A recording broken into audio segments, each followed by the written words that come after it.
country man. Ain't no lot to see. Lord, those plans I made for myself, I got nobody else to lean on.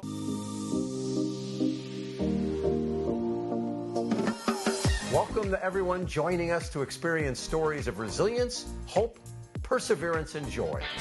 Move over to a sport chair, basketball wheelchair. Category of Best Video are... We love you guys.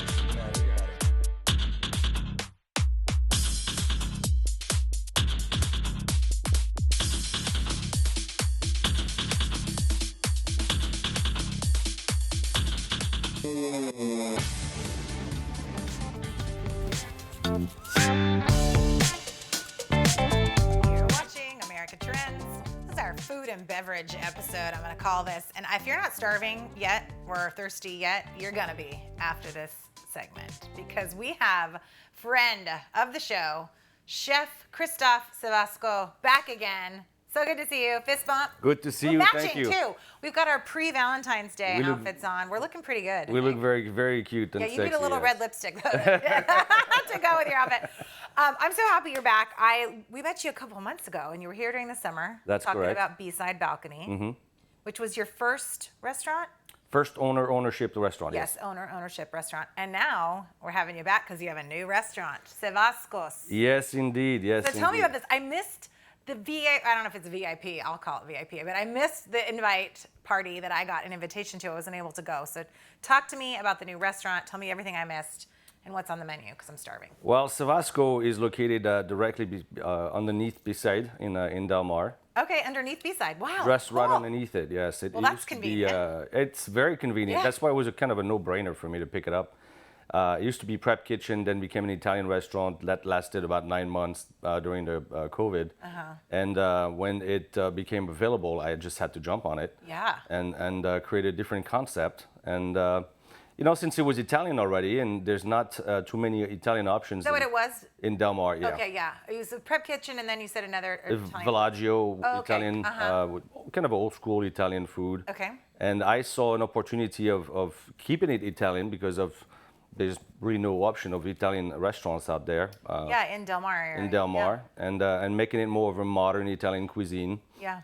With a brand new bar, brand new look, and rolling with it, man. So Beeside, tell me again, the cuisine is, what would you call it? So the cuisine Beeside is global Mediterranean, which is a little bit of French, a little bit of Spanish, and a little bit of Greek. Okay. And then downstairs at Cevascos, we are straight Italian. Straight Italian. And you have Italian in you. I do. Yes, Cevasco is my last name, and my grandpa was from Italy, from Milan. And so, I thought it was a great homage to my family to do an Italian concept. Chefs on all over your family. Both my father is a chef for 40 years, started in France at 14, just retired recently. Both my grandfather were chefs and had a restaurant in France and Paris as well, yes. I want to be a guest at a family dinner that you go to. Do you all get together in the kitchen and kind of try to one-up each other with what you're cooking? Do you take turns? How does that work? I think whoever's in charge of cooking the dinner cooks the dinner. Okay, because nobody else touch it. Get out of my kitchen. Generally, like the other ones, my father, when he gets at home, doesn't want to cook. He's cooked his whole life. So it's kind of a plus when you're in the kitchen, it's your show. So you don't want somebody to come in and do something and take the credit of it. That's right. Just I got to like on take this the show. credit for my dish. No one take the credit here. That's right. Trying to take the credit. But do you have pressure then when you're cooking with your family and all the other chefs and your dad? When you're cooking, you're kind of like, Dad, what do you think? Yeah. We always want to impress our parents, right?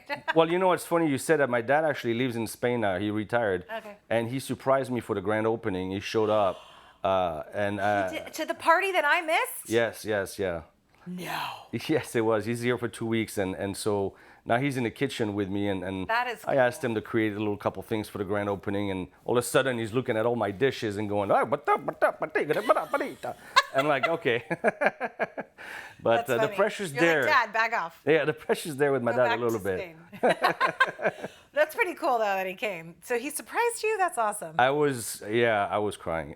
He showed up at my restaurant, and when I couldn't believe it. When I saw him, I was like, I actually broke down and cried. I bet you did, because Yeah. you've got the pressure of starting this new restaurant. Everything's going around. It's the last thing on your mind, and then you're like, Dad, oh my God. Yeah, it was pretty cool. I'm crying just thinking about it. I haven't seen him since for 4 years before COVID, Oh, so wow, it's been a really? while. That is really special. Yeah, I yeah. wish we had some footage of that. Was There anybody you- recording it? My daughter recorded behind my back. It's all over the social media, so you can see it on my, well, on maybe my we'll social find it and media. we'll add it into the segment a little bit later, because you're here for 2 segments. I got you for a while. Okay. So let's talk about, so the menu, when you were first creating a restaurant, you were like, okay, it's here, I'm gonna pounce on it. What are your next steps that you do as a business owner, right? And then as the creative kind of chef type, because you gotta mold the 2 sides of you, right, to create a restaurant. Right. Well, for this particular restaurant, it was already an existing restaurant that I took over.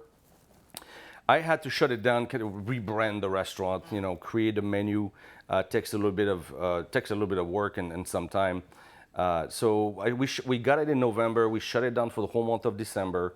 Did the work, the design with the architects for the bar and the front of the house, and then put together a menu that I thought would be really appealing to a variety of different people.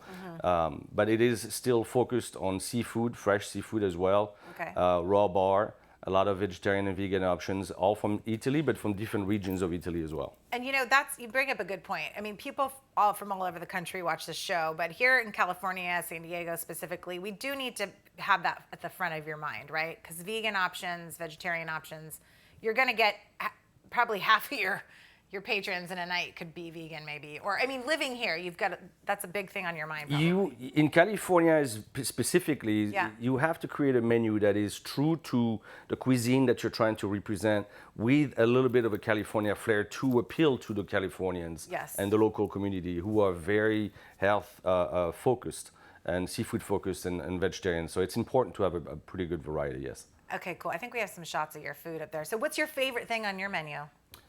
Well, Do you have a Christophe special? Christophe special, the whole branzino. I have a branzino, Mediterranean branzino, that we serve roasted, whole, on the bone, head on. That is fantastic. So with the lemon capers, artichoke, Kalamata olives. That's one of our. Right there in the middle. That looks so good. That's our salmon, grilled salmon on top of our goat cheese salad. Goat cheese is my favorite. Yes, we're looking at the halibut piccata right there as well, with the lemon caper sauce and fresh halibut. In season, we try to get the Alaskan halibut. Right now, it's a local halibut. A lot of good stuff. I'm very proud of the raw bar. We have some sashimis, crudos we call them. Scallops, samachi, raw oysters, clams, seafood platters. See, I told you you're going to be hungry. My stomach's grumbling. You can hear it on my mic, I think.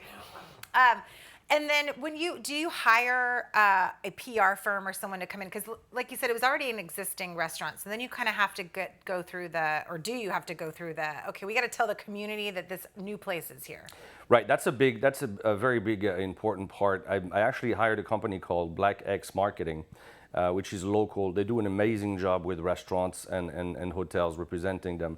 I hired them before we got Cevasco, just because the new location of Beeside in La Jolla is opening up, and I just wanted to make sure. I want to talk about that. Yes, I just want to make sure we have the proper social media and proper PR behind us.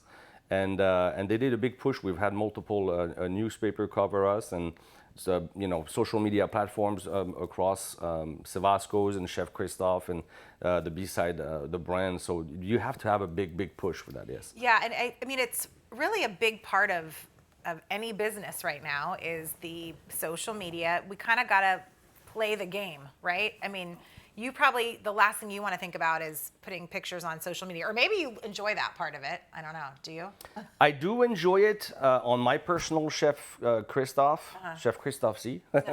Let's look at that too. I need to follow you. Do I follow you? Yeah, I hope so. I hope so. Let's do that now. Chef Christophe C is more my behind the scene life as a chef. Okay. So I enjoy that. Do you do reels with pointing and singing? I can't see that I happening. don't do pointing and singing, but No I do pointing. reels. There he is. Okay. But I do take care of that particular one. As far as the rest of the social media platform, I mean, it's a full-time job, but I just don't have the time to do that. Opening It multiple really restaurants. is. I mean, I used to work at an agency and we did it full time. I worked 12 hours a day for different clients. I mean, because there's strategy to it and you don't really think that there is, Right. especially though when you're trying to do what you're doing and tell the story about your great product. But you can't smell or taste through social media, right? So you've got to be creative in what you do, but it looks like you're doing a great job there. Yeah. So we are going to take a quick break, but I want you to come back because you just mentioned you have another Beeside opening up. Yeah, I'm a little crazy. I was like, do you sleep? Probably not. Not lately, no. But you know, it's time. I think it's time for me. I got a great momentum, and it's time for me to open up a third one. This one was in the back burner for a little while. Anyway, it's just been slowed down because of COVID. I think you mentioned it last time you were here. So, okay, well, let's take a quick break.